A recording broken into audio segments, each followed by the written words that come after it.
So we will continue with that extra question. Okay, so you can try also. So for this chapter 3, the semi-group and groups, a lot of terms you need to understand in this chapter, and what we need to do is after understand the terms, then only we can solve the problems given. So every term here we will go through one by one. Okay, first one is, before we go to the semi-groups, you need to know first what is binary operation. Now I'm sure that before this in your secondary school, all the mathematics that you have learned before, you have done with the operation plus, minus, multiply, and also divide, right? So all this, when we do the operation, we must have two elements. For example, you must have 2 plus 3. So after that, you find the answer, right? And then you also must have 5 minus 2 to get the answer. So this one we call it as a binary operation, where you have the operator in the middle and you have the operands between the operator. So this is what you have learned before. But under this binary operation, what we have is we also do with the operator and the two operands, but in this case, how do we want to determine that the binary operation is valid? So it will depend on what is the set is given to you. For example, if I say that now I give you a set of integer, and then the operator given is plus. So we want to determine, is the operator plus valid in the set of integer or not? So how to determine it is valid or not? What you need to do is you just take any two integers and then you use the operator plus and you find the answer. See whether the answer is also from the set integer or not. Okay? So if I take any two integers now, I add up, do you think the answer will be integer also? Yes? Integer here means it can be positive and also negative, because I didn't give positive integer. If I write like this, means that it is positive only. So if I only put integer, then it will include negative. Okay? So do you think that any two integer after plus, you will get back integer or not? Yes, right? So if this happens, that means the plus here is a valid binary operation on the set integer. So how do we want to write? For example here, plus is a binary operation on integer. How do we want to prove that it is valid? So we cannot say, oh, 2 plus 3 equal to 5. 5 is integer, then valid. So we cannot only use one example to show. We need to use any integer. So remember this. What is this? You have learned in your previous discrete maths, right? What is this symbol mean?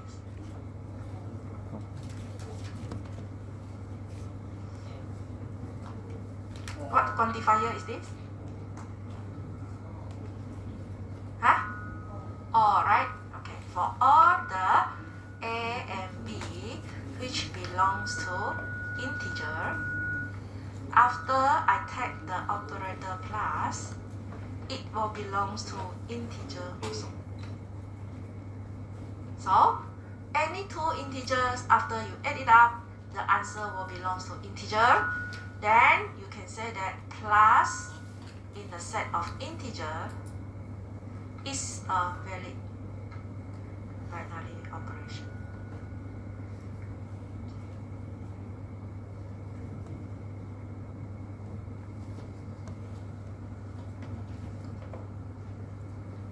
Okay, so you can say that plus is a valid binary operation on the set integer. So remember, when you want to show that it is valid, you need to put any integer. don't give a specific example.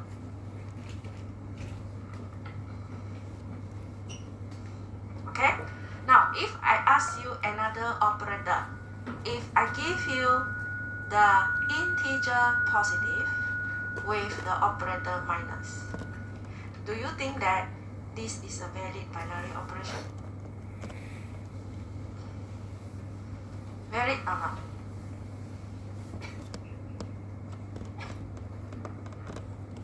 Or the positive integer with minus operator.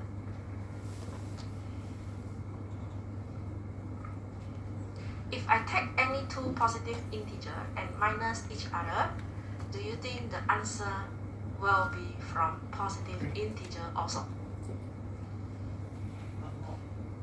Not all. For example, 3 minus 4 will be end out in negative 1. yes. So let A equal to 3, B equal to 4. So when we have A minus B, we will get 3 minus 4, which is equal to negative 1. So in this case, this is not belongs to integer positive. Whenever it is not valid, you can use a counter example to show it is not valid. But if it is valid, you cannot use an example to show it is valid. This concept you know, right? Correct? Because if you only show using the specific example that it is true, it doesn't mean that it will be true for all. So, if it is true for all, you need to use universal quantifier to represent any integer for A and B, and the answer also will belong to any integer. For this one, it is not valid because negative when you minus, it is possible for us to get a negative answer. So this is not belongs to integer positive anymore. Okay, so our conclusion is minus with the set of integer is not a valid binary operation.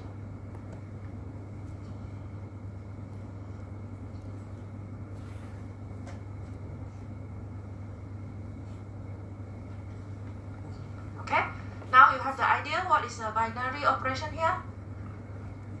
Some more example, huh? So we still have a few examples below. So when you say that the two integer add up just now like this, it is belongs to integer, right? The answer will belongs to integer. So we will say that the set of integer is clause under the operation plus. This is what we mean by the word clause. When you say that the set of integer is clause under the operation plus, meaning that whenever you take any two integers, the answer will be from the set of integer also. That is what we mean by the set of integer is clause under the operation plus. Okay? But if minus like this, integer positive, then you cannot say that the positive integer is clause under the operator minus. You cannot say that anymore. Okay? So if we look at the example 2, divide. Now we need to see the set given here is all the integers. Okay? If we take any two integer with the operator divide, do you think that the answer will come from integer also? No, right? Okay, so this is very clear. So we can just take any integer. A equal to 2, B equal to 5. So when we take the operator divide, we will have A divides B, which is 2 over 5. Then this one will not belong to integer. These two, the A and the B, you need to write like this, where each of them belongs to integer.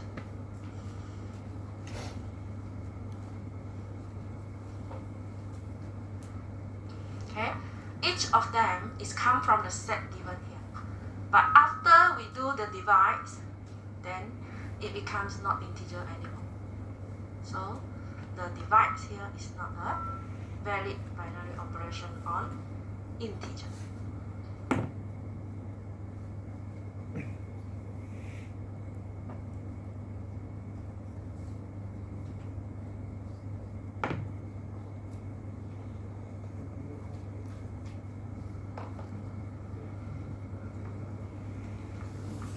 Okay, example 3.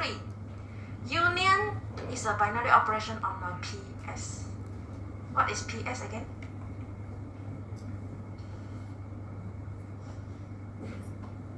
Remember, you have a set S and you need to find the set of PS. What is PS? Who can remember?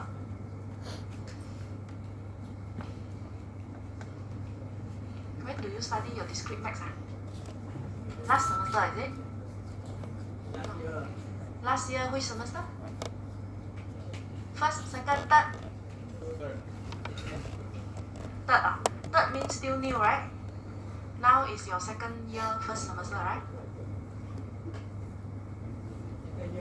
Oh, your second semester.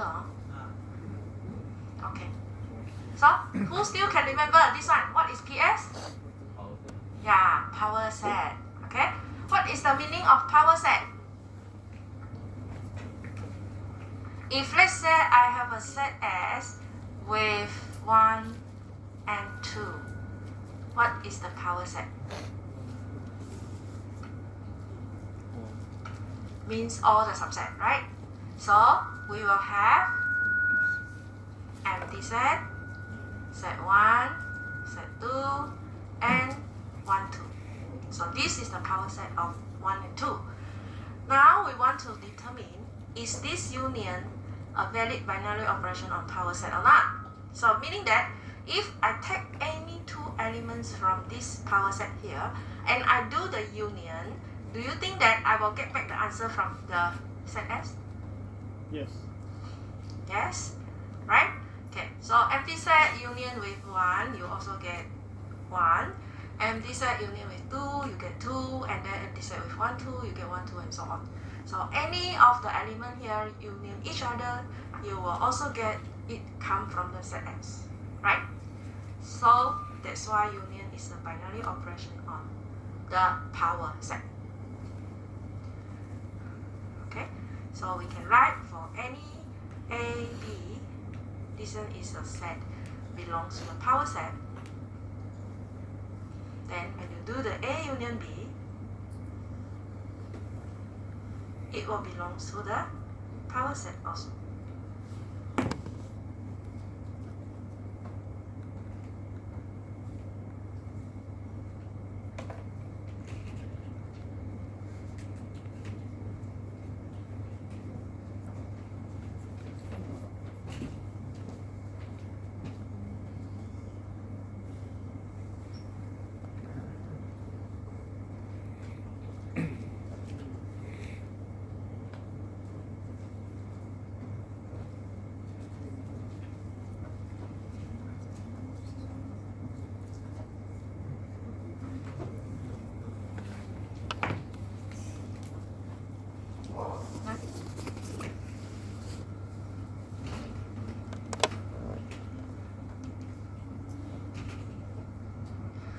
So not necessarily every time the operator, like this one, not necessarily every time it is not a valid binary operation. It will depend on the set given also. Like this one, when I say divides is not a binary operation on the integer, but if I change this one to the real numbers and not include the 0, then the divides will become a valid binary operation. Right? Because any number divide with any number except 0, it will be a real number also. Correct? So you need to see properly the set given with the operator. Okay, this one. Come to the conjunctive and disjunctive again. So here we have A belongs to 0 and 1.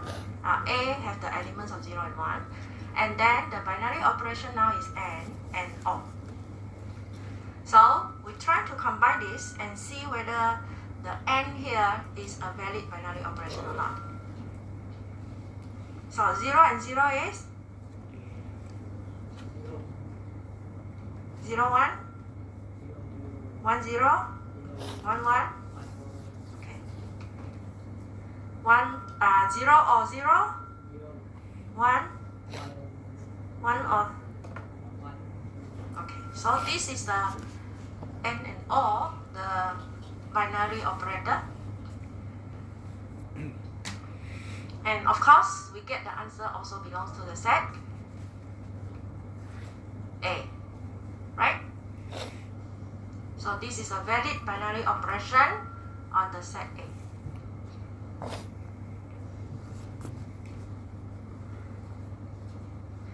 Now, in general form, when we want to write the binary operation, we will use the symbol of a star or asterisk in between the two numbers. So in this case, this asterisk actually is represent the operator. But in general form, we don't know what is the operator. We will just write it as the asterisk like this. Okay? So how do we want to say this? We can say this is a product of x and y.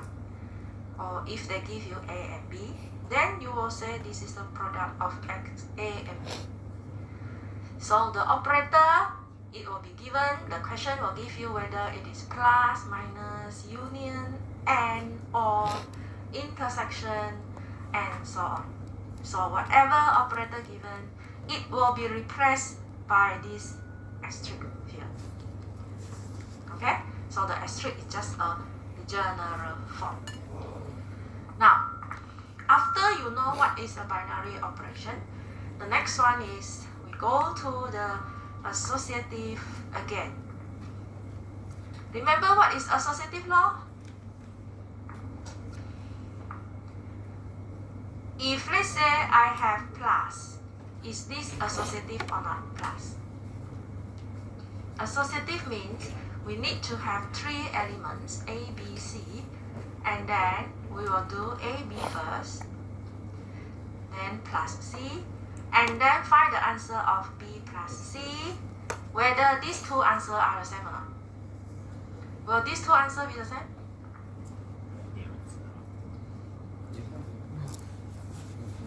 If I do the A plus B first, and this one is I do the B plus C first, finally answer same or not? Same, right? So in this case, we will say that the plus here, the operator plus is associative. Okay? So whenever you say that it is associative, the answer you find from here must be the same, no matter you do which part first. Okay? So for the binary operation also the same. If they give you like this, the asterisk means that this one will represent the binary operation. If it is associative, means that these two will be the same answer. Okay, so we can give the bracket here. If it is the same, either you put a bracket or not, it doesn't matter already. Because which part you do, the answer also will be the same one. So the example here, you can put the plus x plus y plus z is equal to x plus y plus z.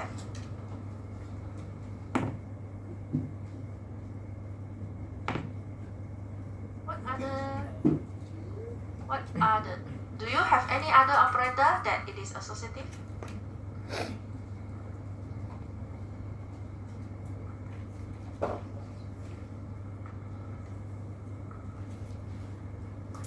Beside plus?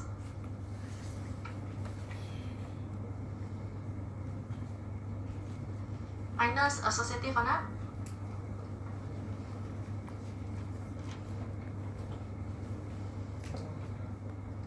A minus B minus C, is it the same with A minus B minus C? Same or not? Yeah.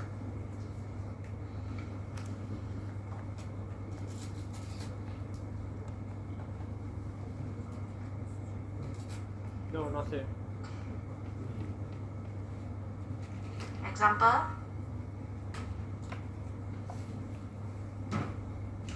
Double negative is positive.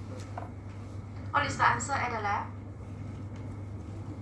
Negative 4. -1. Left side up. 1 minus 2 is? Negative 1. Negative 1 minus 3? Negative 4. This one?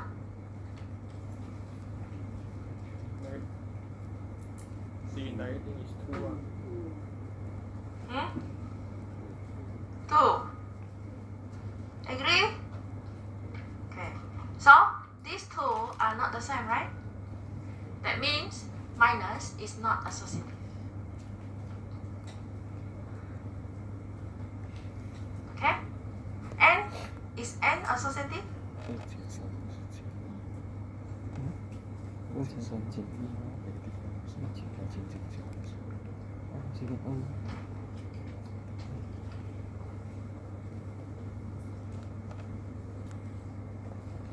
？These two same or not?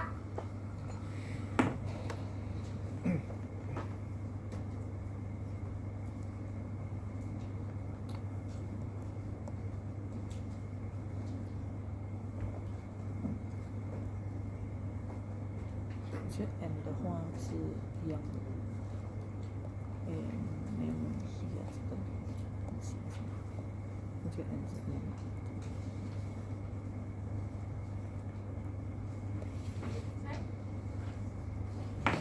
Is it the same?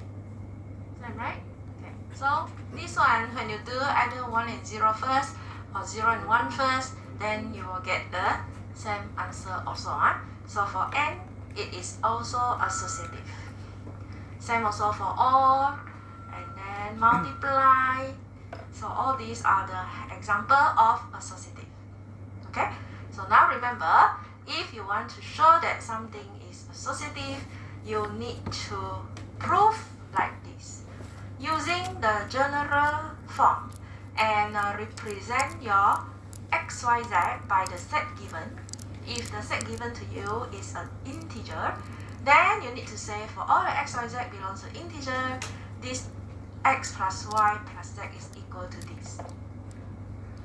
Okay? That is how we show that it is associative. So meaning that to show associative, we must have 3 elements. Remember, associative, you must have 3 elements. Now, come to the commutative. Commutative is xy equal to yx, which means it is only involve 2 elements. A plus b is equal to b plus a. Right? A multiply b is the same with b multiply a. This is commutative. What else? Any other element? A and b equal to b and a. A or B equal to B or A. Yes, equal to b or a. Any more?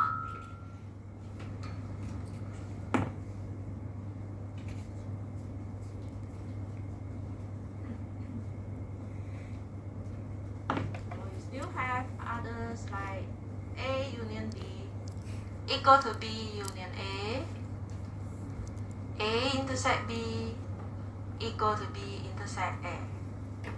So all these are the commutative operator.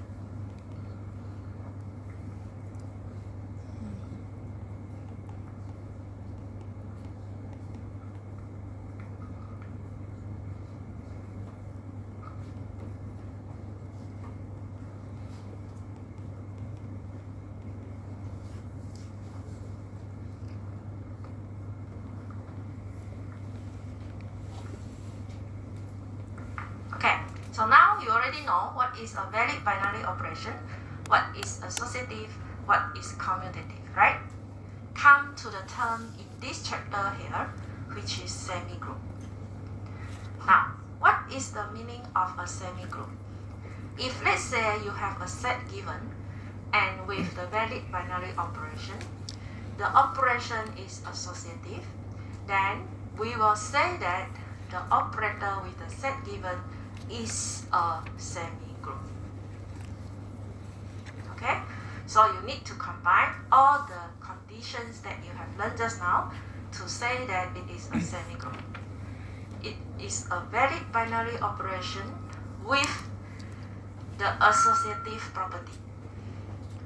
So the binary operation must be associative, then only you can say that the set given is a semi-group. So this is the general form of the binary operator, this asterisk here. In order to show that it is associative, so we write it like this. And the elements of x, y, and z must be belongs to the set given. In this case, set S. Okay, we give a general variable for the set here, which is the set S. So again, if it is associative, as I said just now, you will put the bracket or not, it will not affect your answer. Because any parts you do first, both side answer will be the same. So we look at the example 7. The set given now is a positive integer and the operator given is plus. So we want to determine now, is this set positive integer with plus can be a semi-group or not? So before you can say that it is a semi-group or not, what do you need to determine?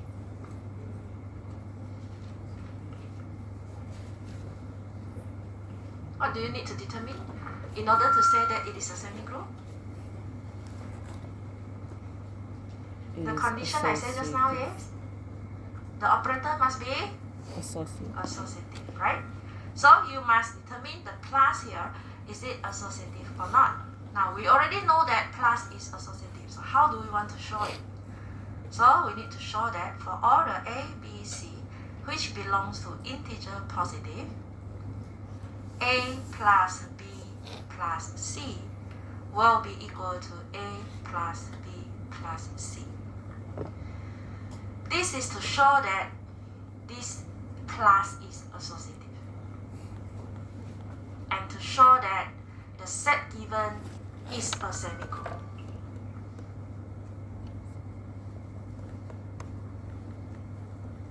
Okay, so we can make a conclusion saying that the set of integer positive with the operator plus is a semi-group.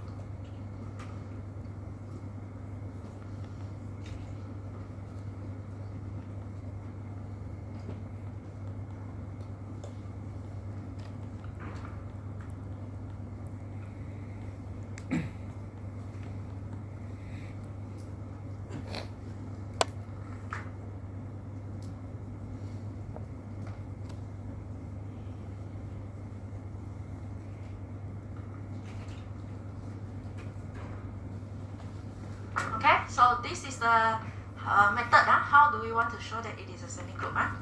Now, another example is L is a lattice. Now, if the set L given now is a lattice, we need to show that the operation OR is associative. Then only we can say that this set is a semi-group. Anyone know what is lattice?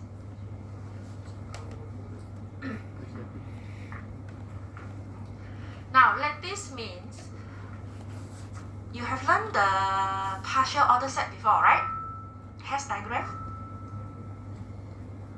Remember? Okay. So for the hash diagram, let's say I have this one. Let's say I have this diagram. When I put the element A, B, C, D, I find the two elements here. I try to find whether they have a greatest lower bound and least upper bound or not. So if any two elements here, we can find their least upper bound and also their greatest lower bound, That means this is a lattice. So another way to say is a lattice is a set where you can find any two elements with a greatest lower bound and least upper bound.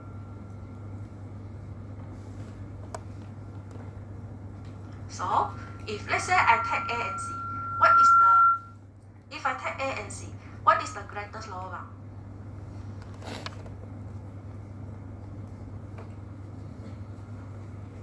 Greatest lower bound for A and C?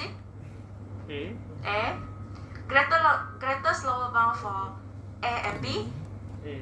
Greatest For B and greatest C? lower upper bound. Okay, greatest upper Cannot and lower. determine. For A. Greatest lower bound for B and C? Lower. A. A. Greatest lower bound for B and D? B. B. C and D? C. C. So that means any two elements also you can find the greatest lower bound, right? Now you find the least Upper bound. upper bound. A and C, least upper bound? C. C. A and B? B. B. B and C, Cannot. least upper bound. D. B and C? Huh? B or D? Donkey or boy? Donkey. Donkey, right? Least upper bound for B and C is D. Least upper bound for B and D? D. D. C and D? D. D. So, any two elements here, we can find their least upper bound also, right? So that means this is a lattice. Okay? Then what happens if we have this diagram like this?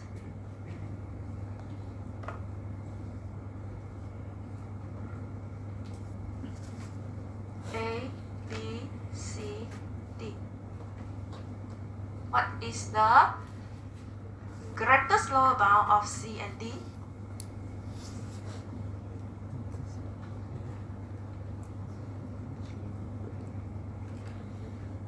Greatest lower bound.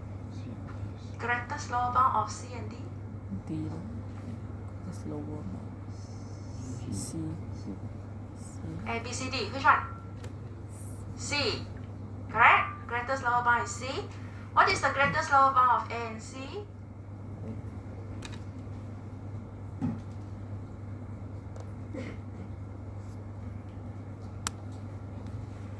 Huh? A and C. Greatest lower bound.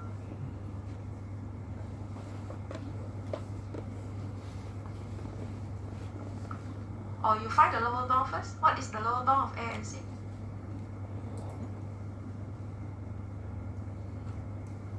You forgot everything already, ah? Huh? Yes, ah? Means forgot. Then you return to who? Did I teach you before? Then you return to me already. Then I teach you back again now.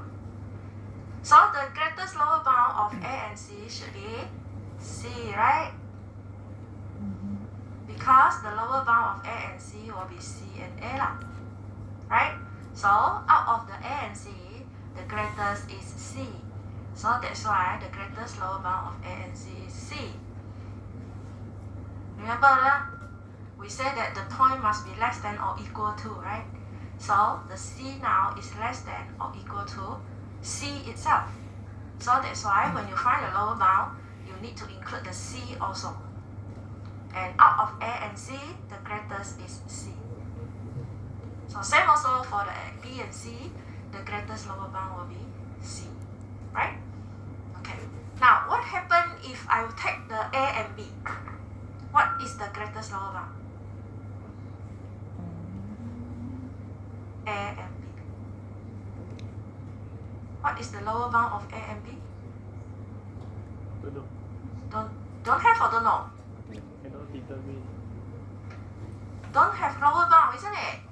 So, since the A and B here, no lower bound, meaning that they don't have any greatest lower bound also. So, if they don't have greatest lower bound, means that this is a lattice or not. No. Okay? So this is the example that it is not a lattice because we don't have a greatest lower bound for A and B. And this is a lattice because we can find all the two elements can have their greatest lower bound and the least upper bound. So this is lattice. Okay. Now, under the lattice here, we can use the operator OR, and we need to determine whether this is a semigroup or not. So to determine a semigroup, we already know that OR is associative. Then you can say that the set L, which is the lattice with the operator OR, is a semigroup.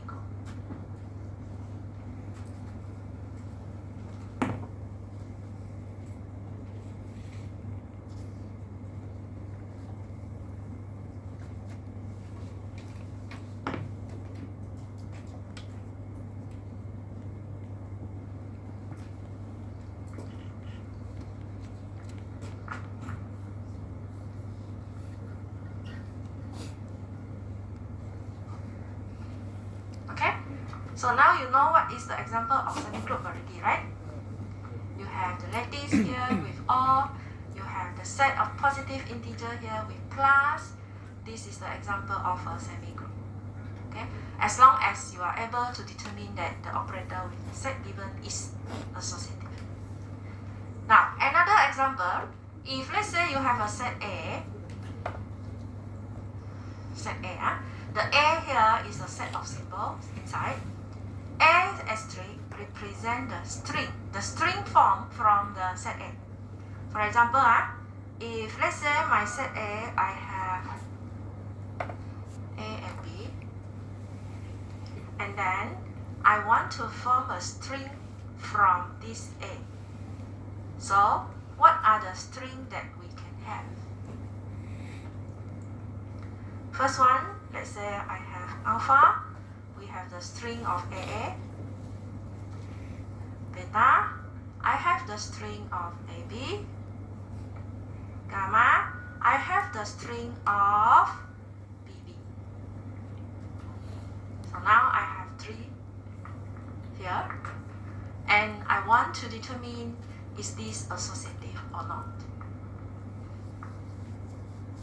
Do you think the joining of the string is associative? Let's say I want to join alpha and beta and gamma together. I do these two first. Is it the same with alpha, with beta and gamma first? Answer same or not?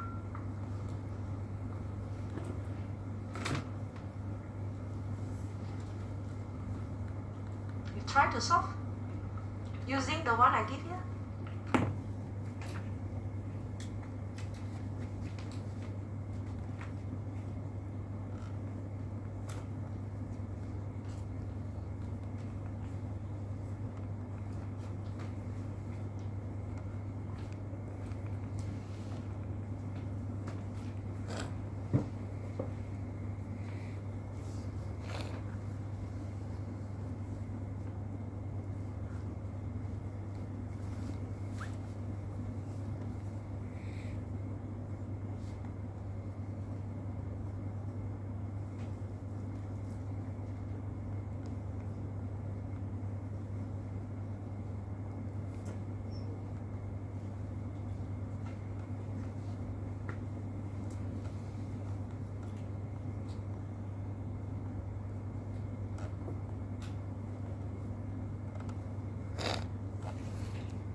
How is your answer? Same. Same, right? Okay. So that means the joining of the string is associative also. So when we want to show that this is associative, you can just say for this one is a string form from the A asterisk. Because the A asterisk is a string that we get from the set A. So we will just say for all the alpha beta and gamma, which belongs to the A asterisk. The alpha join with beta and then join with gamma will be the same with alpha join with beta and gamma first. So we can conclude that the set A asterisk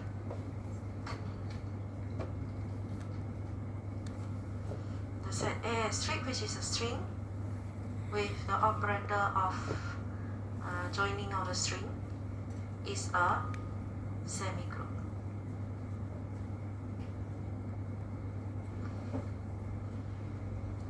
Now, when we find this semigroup, there is a specific name for this joining of the string.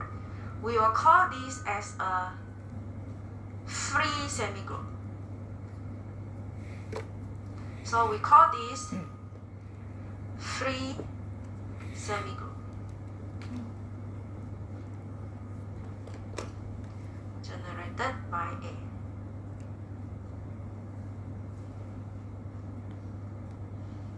From the set A, we get all the string. The A asterisk is a set represent the string, and we take any three strings. If you do it using the joining of the string, then it will be associative. So this is a semigroup also. Okay? When we say the joining of the two strings, we will use this symbol, this and symbol, to join the two strings. And the word that we use for the joining of the string is a concatenation. When we say concatenation, you need to know it is the joining of the two strings. Okay? This one is the word.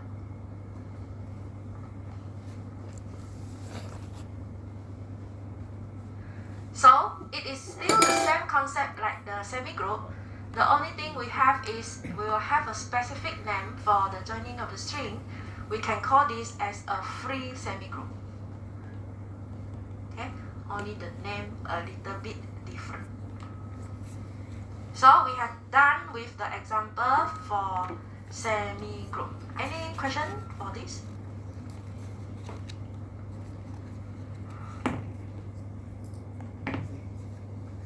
All of you, this one, all of you get the answer are the same, right? Both sides. Nobody get different, So you just join these two together first, AA, AB, then join with BB, so final answer will be AA, AB, BB. This one you join the AB, BB first, then join with AA, so the final answer also AA, AB, BB. So they will be the same. Okay? Now you can take a break, then we will continue with another term.